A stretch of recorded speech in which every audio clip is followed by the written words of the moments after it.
Patología tiroidea. A continuación vamos a explicar la patología tiroidea.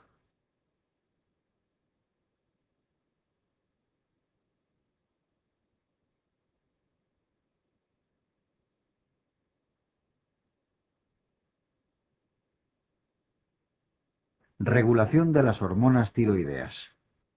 La síntesis y secreción de hormonas tiroideas está regulada a nivel hipotálamo hipofisario, mediante la secreción de TRH y TSH respectivamente. Existe otra regulación intratiroidea, que depende de los cambios en el yodo orgánico intraglandular. A su vez, la T3 ejerce un feedback negativo a nivel hipofisario, inhibiendo la secreción de TSH. El tiroides, que es la única fuente de T4 endógena, produce aproximadamente el 80% de la hormona circulante y un 20% de la T3, que es la hormona activa. El 80% restante de los niveles circulantes de T3 producen por la conversión periférica de T4 en T3 gracias a la acción de la 5' modo desiodasa. Sin embargo, solo un 0,4% de la T3 circulante lo hace en forma libre o activa. El resto del pol hormonal circula unido a proteínas, albúmina, prealbúmina y la globulina fijadora de hormonas tiroideas o TBG en orden creciente de intensidad.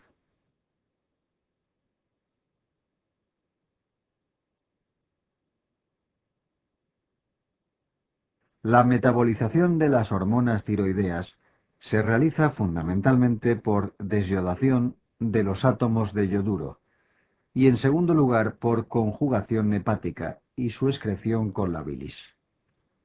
Existen diferentes fármacos que interfieren en el metabolismo de las hormonas tiroideas.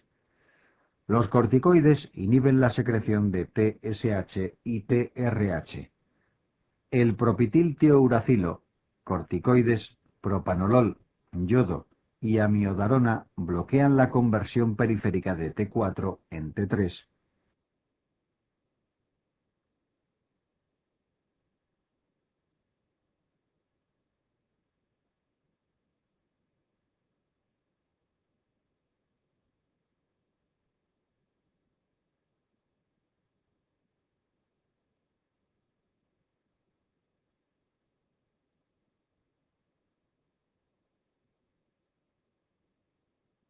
Los efectos del yodo sobre el tiroides son múltiples. En relación con la síntesis de hormonas tiroideas existen dos acciones diferenciadas. Uno, la administración de yodo en sujetos predispuestos generalmente con autoinmunidad positiva. Inhibe la organificación y la liberación de hormonas tiroideas de forma transitoria, efecto conocido como Wolff-Chaikoff. 2. Sin embargo, en sujetos con enfermedad nodular o bocio de larga evolución, la administración de yodo incrementa la síntesis de hormonas tiroideas, produciendo un hipertiroidismo con gammagrafía hipocaptante, que se conoce como efecto de Job-Basedow.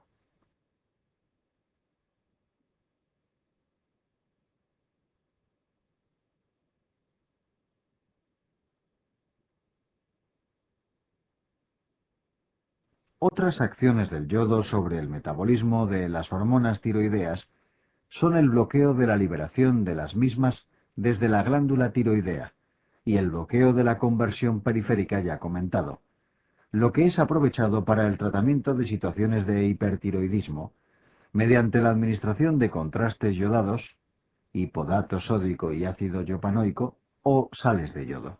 Finalmente, otra de las acciones del yodo sobre el tiroides, con implicaciones terapéuticas, es su capacidad para inducir fibrosis y disminuir la vascularización glandular, lo que es aprovechado en la cirugía de tiroides mediante la administración de sales de yodo previamente a la realización de la misma, con el objeto de disminuir las complicaciones del acto quirúrgico, fundamentalmente las hemorrágicas.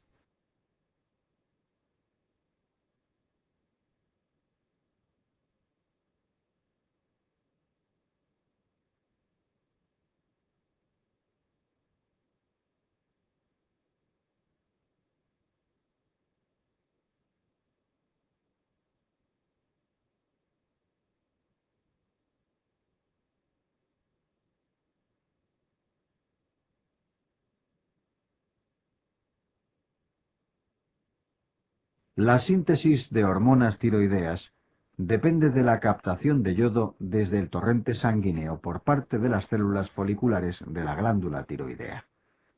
Este transporte es un transporte de membrana activo realizado mediante un transportador de membrana conocido como NIS.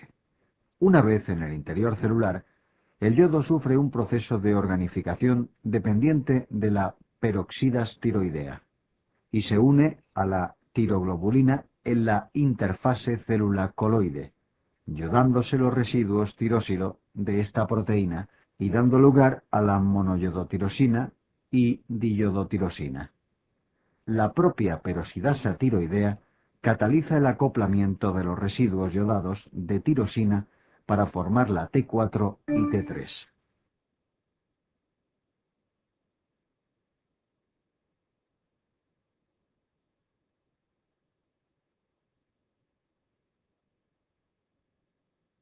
Posteriormente se produce un proceso de pinocitosis del coloide, liberándose en el tiroides de los lisosomas celulares las hormonas tiroideas de la tiroglobulina y siendo liberadas al torrente sanguíneo mediante un proceso de exocitosis. El yodo que no ha participado en la formación de las hormonas tiroideas es liberado de los residuos de tirosina mediante la acción de la enzima desalogenasa, reintroduciéndose de nuevo en el ciclo de formación de hormonas tiroideas.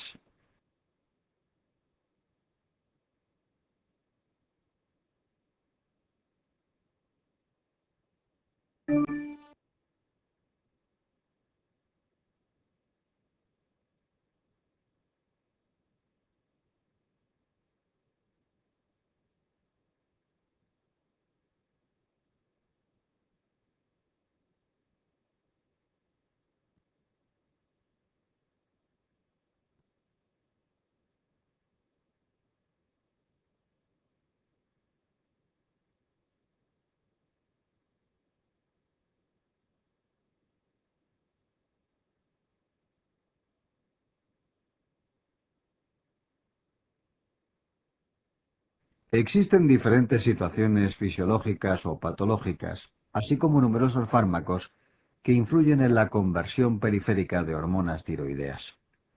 La desnutrición, enfermedades sistémicas graves, la situación posquirúrgica, traumatismos graves, etc., mediante la liberación de citoquinas y el incremento de la liberación de cortisol endógeno, influyen tanto sobre la síntesis como sobre dicha conversión, provocando una situación que se conoce como síndrome de enfermedad sistémica eutiroidea, denominada antiguamente como síndrome del eutiroideo enfermo, en el que nos podemos encontrar con un perfil tiroideo en el que existe disminución de los niveles tanto de tirotropina como de hormonas tiroideas libres, y en el que de forma constante existe un incremento de los niveles de T3 reversa, que es fisiológicamente no funcionante, debido a la inactivación de la enzima 5' monodesiodasa y la catalización de la T4 por la 5-monodesiodasa.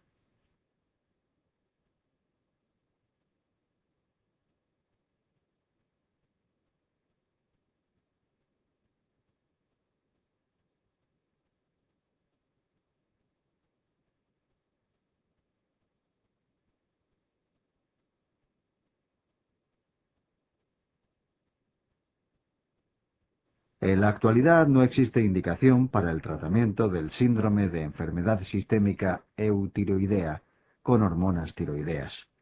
La disminución de la conversión periférica por los fármacos señalados en la diapositiva, aunque en ocasiones provoca situaciones patológicas, como es en el caso de la amiodarona, generalmente se aprovecha con fines terapéuticos.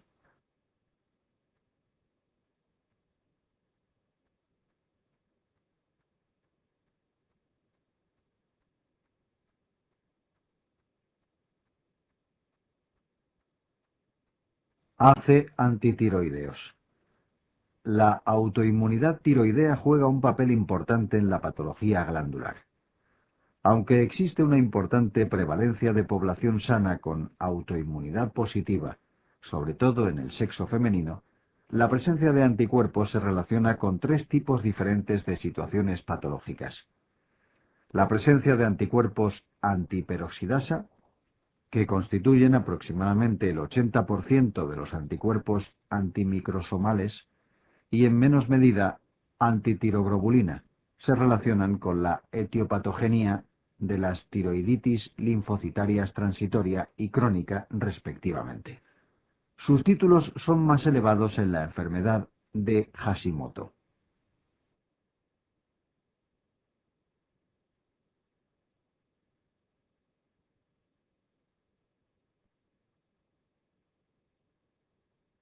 Los anticuerpos antitiroglobulina tienen una gran importancia a la hora de determinar los niveles de tiroglobulina en el seguimiento del cáncer diferenciado de tiroides, ya que interfieren con sus niveles de forma diferente en función del método de laboratorio empleado para su determinación.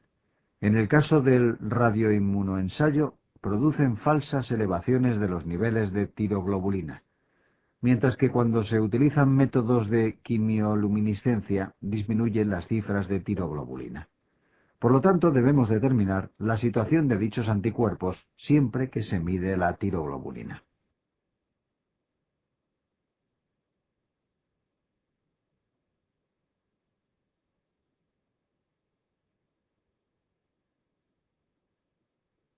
La otra enfermedad de etiopatogenia autoinmune que puede acontecer en la glándula tiroidea es la enfermedad de Graves-Basedow. En este caso podemos encontrarnos con anticuerpos antiperoxidasa y antiglobulina positivos. No. En este caso podemos encontrarnos con anticuerpos antiperoxidasa y antitiroglobulina positivos. Pero los anticuerpos que definen la enfermedad son las inmunoglobulinas estimulantes del tiroides o anticuerpos estimulantes del receptor de TSH.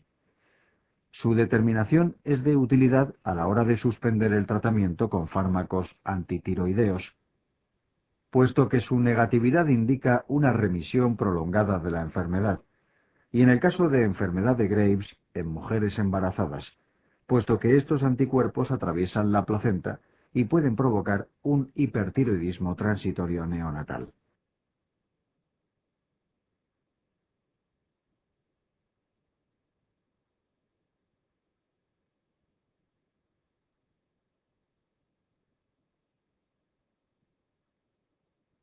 Comenzando ya con la patología tiroidea, una de las situaciones más frecuentes que nos podemos encontrar es el aumento del tamaño glandular tiroideo, que se conoce como bocio. El bocio se puede acompañar de patología nodular, lo que se conoce como bocio nodular o multinodular. También puede cursar con hipofunción, hiperfunción o normofunción tiroidea, conociéndose esta última situación como bocio simple.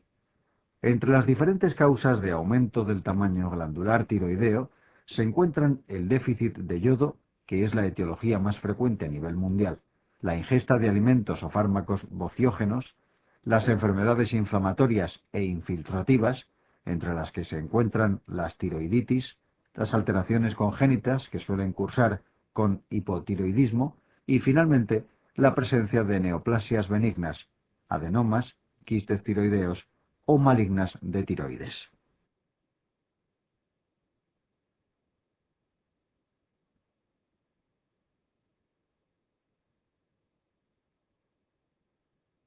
La clínica del bocio siempre se puede dividir en problemas estéticos y, lo que es más importante, en cuadros compresivos, tanto de la vía aérea o digestiva, por disminución del calibre traqueal y esofágico, respectivamente.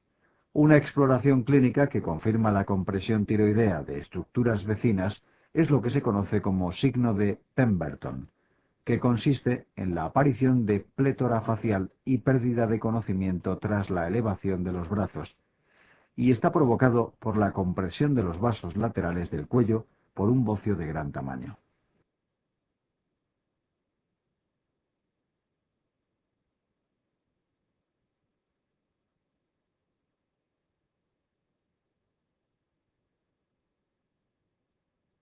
Bocio simple. Además de la exploración cervical, existen diferentes exámenes complementarios que debemos realizar en un paciente con bocio. La determinación de los niveles de hormonas tiroideas establecerán cuál es la situación funcional tiroidea. La determinación de anticuerpos antiperoxidasa tiroidea nos orientan hacia un posible origen autoinmune del bocio. La realización de una ecografía tiroidea nos permite establecer el volumen exacto de la glándula tiroidea, además de detectar posible enfermedad nodular no palpable. La radiografía simple de tórax nos permite valorar posibles desplazamientos traqueales, así como compresión de la vía aérea, mediante la valoración del calibre de la luz traqueal. La tomografía computerizada de la región cervical o cervicotorácica nos permite establecer los límites exactos de la glándula tiroidea, el grado exacto de compresión de la luz traqueal, la extensión intratorácica si existe, y es de gran ayuda a la hora de la planificación de una posible cirugía tiroidea.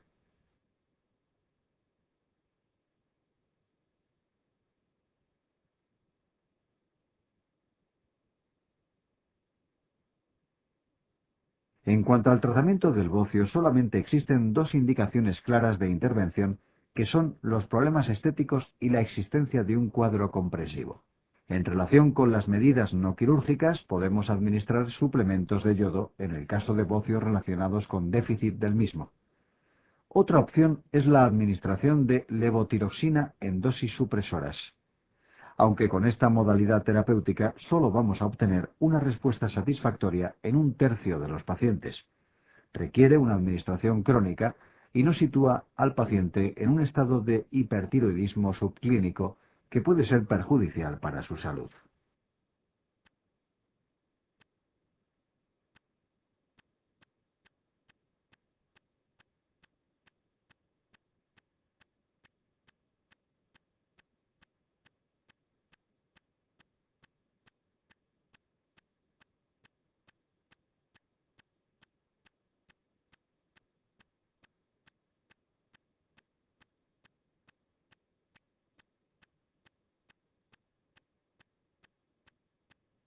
Otra opción terapéutica es la administración de yodo radiactivo en el caso de que exista captación en la gammagrafía tiroidea, obteniéndose unas altas tasas de éxito, aunque debemos contar con la alta incidencia de hipotiroidismo postradioyodo. Finalmente, todos aquellos bocios que cursen con síntomas compresivos deben ser tratados quirúrgicamente como primera elección, procediéndose a la realización de una hemitiroidectomía o tiroidectomía subtotal en la mayoría de los casos. Las dos principales complicaciones de la cirugía de tiroides van a ser el desarrollo de la hipocalcemia crónica por resección de las glándulas paratiroideas y la lesión del nervio laríngeo recurrente, aunque ambas complicaciones ocurren en menos del 1% de las intervenciones en manos de cirujanos experimentados.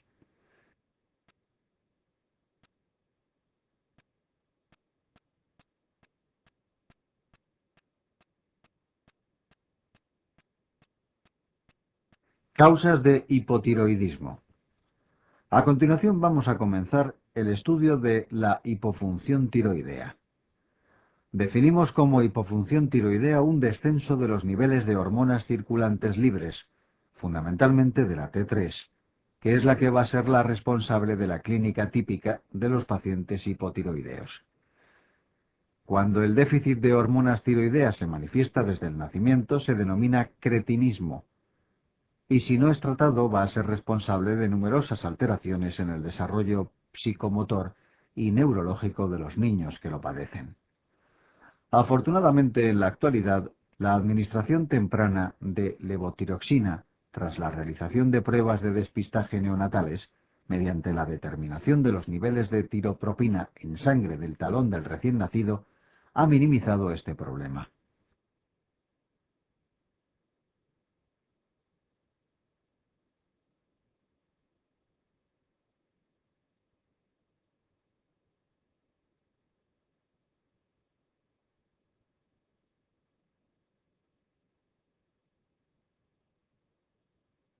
La gran mayoría de las causas de hipotiroidismo son de origen tiroideo, aproximadamente el 95% de los casos, constituyendo la etiología central, hipofisaria o hipotalámica, menos de un 5% de los casos.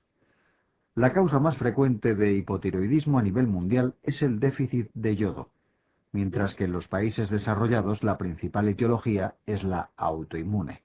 Además de las tiroiditis crónicas, en la diapositiva se enumeran otras causas de hipotiroidismo tanto en la infancia como en los pacientes adultos. Cabe destacar que en el caso de que el paciente presente autoinmunidad positiva, podemos encontrar asociadas otras enfermedades de origen autoinmune: artritis reumatoide, miastenia gravis, lupus eritematoso, o que incluso el paciente presente lo que se conoce como un síndrome poliglandular autoinmune que curse con afectación de otras secreciones hormonales: insuficiencia suprarrenal, hipogonadismo autoinmune, hipoparatiroidismo autoinmune, diabetes mellitus tipo 1.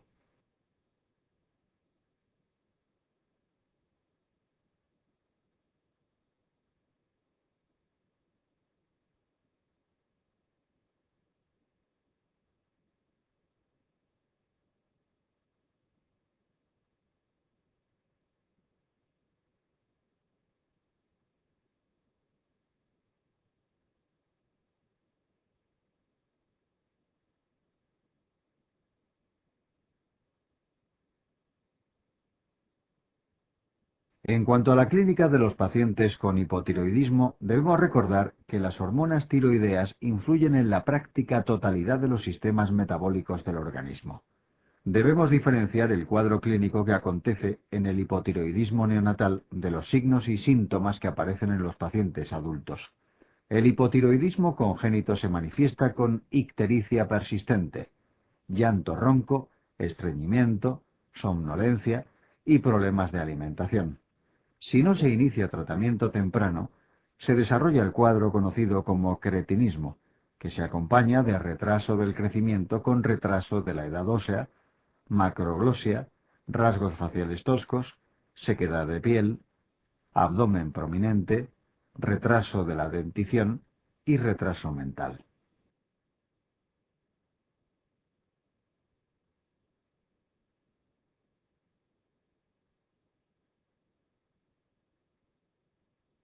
En el adulto los síntomas iniciales pueden pasar inadvertidos. A medida que progresa la enfermedad, los pacientes se van a manifestar con aumento de peso, hiporexia y estreñimiento.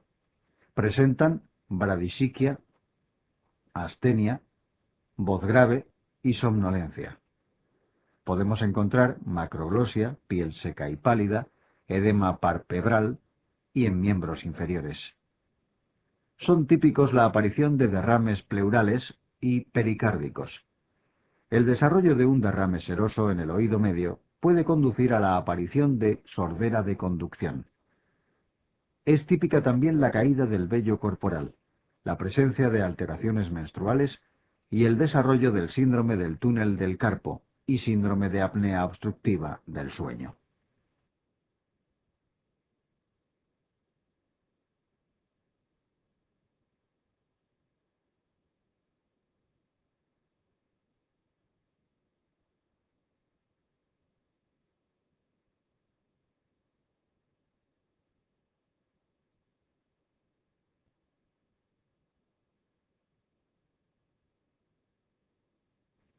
Los pacientes manifiestan intolerancia al frío y a nivel cardíaco nos vamos a encontrar con bradicardia. El coma mixedematoso es una situación extrema del hipotiroidismo que acontece en pacientes con hipotiroidismo no diagnosticado o no tratado, en los que concurre una situación estresante como una cirugía, infección o exposición al frío extremo. Se caracteriza por la presencia de hipotermia, hipotensión, disminución del nivel de conciencia, hipoglucemia, hiponatremia, derrames pleurales y pericárdicos y bradicardia extrema. Es una situación de extrema gravedad que requiere iniciar tratamiento inmediato ante la sospecha clínica consistente en medidas de calentamiento y soporte vital, la administración de T4 intravenosa y corticoides. Pese a la instauración correcta del tratamiento, presenta una mortalidad de hasta el 50%.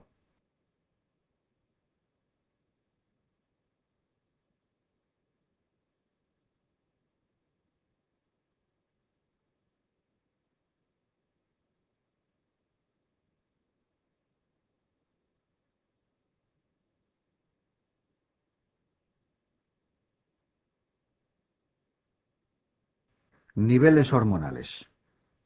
Es fundamental para el correcto diagnóstico de los pacientes con hipotiroidismo interpretar de forma adecuada los niveles de hormonas tiroideas. La lectura del perfil tiroideo debe hacerse valorando inicialmente las hormonas tiroideas libres, que son las que nos va a indicar el estado funcional del paciente: hipertiroidismo, hipotiroidismo o normofunción tiroidea. Seguidamente, una vez conocida la situación funcional, nos fijaremos en los niveles de TSH que nos informarán sobre el origen de la alteración, primaria o central. Como podemos ver en la diapositiva, en los casos de hipotiroidismo nos podemos encontrar con tres perfiles hormonales.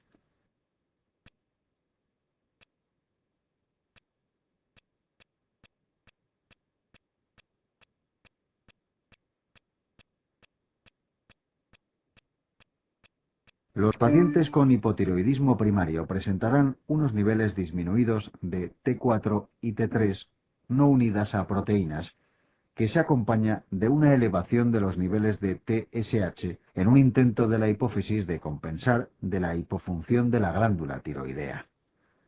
Por el contrario, los pacientes con hipotiroidismo central, a pesar de presentar un descenso de las hormonas tiroideas libres, no son capaces de compensar mediante la elevación de la TSH.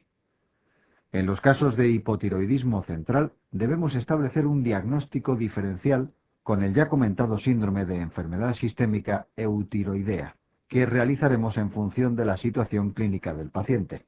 Si presenta alguna situación aguda o estresante que haya podido desencadenar el cuadro, y si nos quedan dudas mediante la determinación de los niveles séricos de T3 reversa.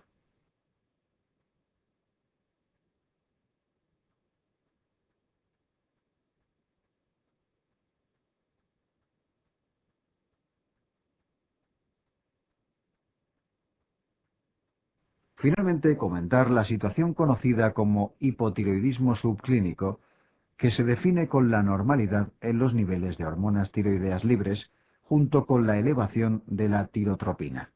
Esta situación nos indica que la glándula tiroidea presenta cierto grado de hipofunción hormonal que requiere de una hipersecreción hipofisaria de TSH para que los niveles hormonales sean normales.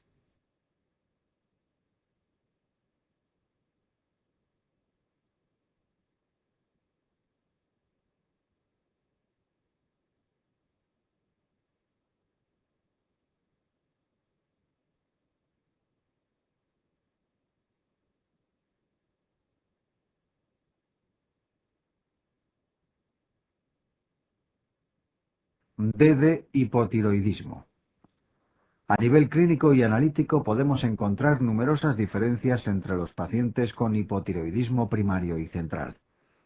En cuanto al perfil tiroideo, los pacientes con hipotiroidismo primario van a presentar un descenso de los niveles de hormonas tiroideas libres que se acompaña de una elevación de las cifras de tirotropina, que intenta estimular la síntesis hormonal tiroidea. Sin embargo, en los pacientes con hipotiroidismo central nos vamos a encontrar unos niveles de TSH disminuidos o normales, lo que se denomina TSH inapropiadamente normal, ya que si no existiera un defecto en la secreción de la misma, sus niveles deberían estar aumentados. Los pacientes con hipotiroidismo primero pueden presentar bocio, mientras que este está ausente en los pacientes con hipotiroidismo central.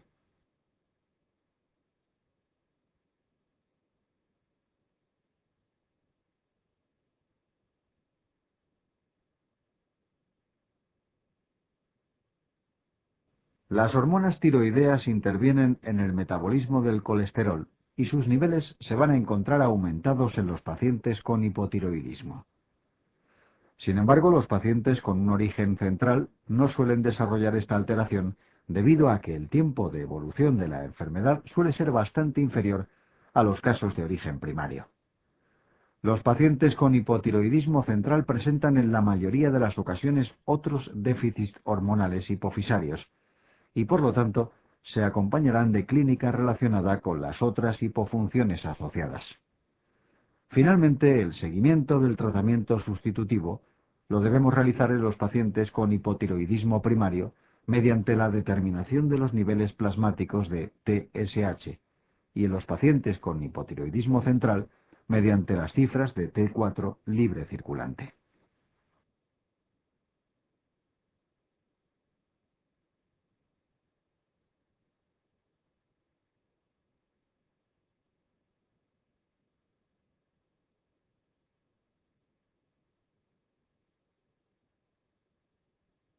Tratamiento del hipotiroidismo. Los pacientes con hipotiroidismo van a requerir tratamiento sustitutivo con hormona tiroidea, en la mayoría de las ocasiones de forma crónica. Se dispone de dos preparados para el tratamiento de estos pacientes: la levotiroxina T4 y la liotironina o T3. Aunque en un principio se podría pensar que la sustitución más fisiológica sería aquella realizada con liotironina o T3, existen dos hechos que contradicen esta manifestación.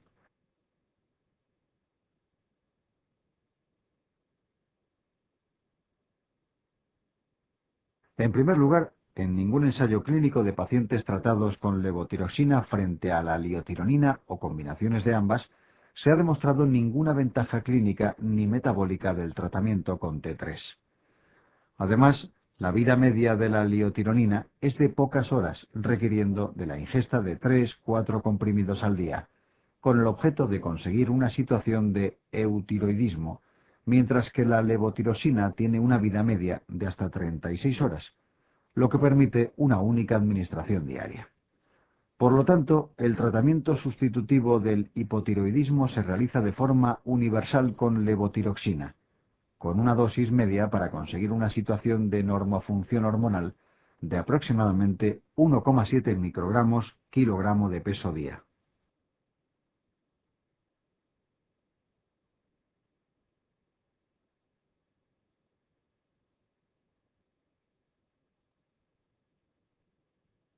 En cuanto al hipotiroidismo subclínico, debemos tratar a todos los pacientes con niveles de TSH superior a 10, mientras que aquellos pacientes con niveles de TSH intermedios se deben tratar de forma obligatoria en el caso de las mujeres embarazadas y en la infancia.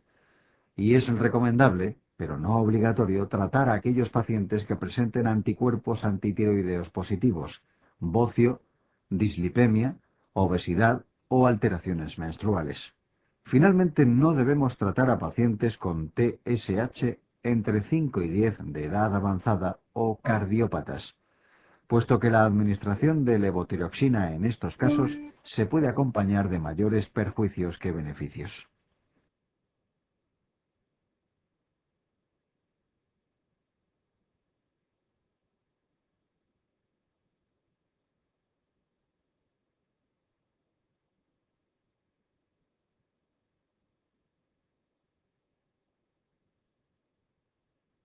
A continuación vamos a comentar diferentes aspectos relacionados con la etiología, diagnóstico y manejo de los pacientes con hipertiroidismo. El hipertiroidismo se caracteriza por una serie de alteraciones físicas y metabólicas secundarias al incremento de los niveles de hormonas tiroideas circulantes. Es un trastorno muy frecuente con una prevalencia aproximada del 1% entre la población general. Como el resto de las enfermedades tiroideas, es más prevalente entre la población femenina.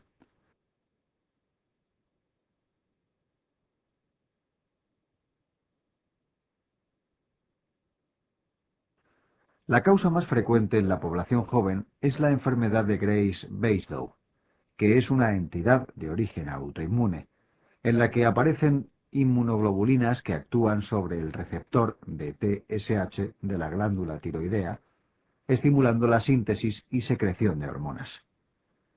En los pacientes ancianos, la causa más frecuente de hipertiroidismo es la enfermedad nodular tóxica.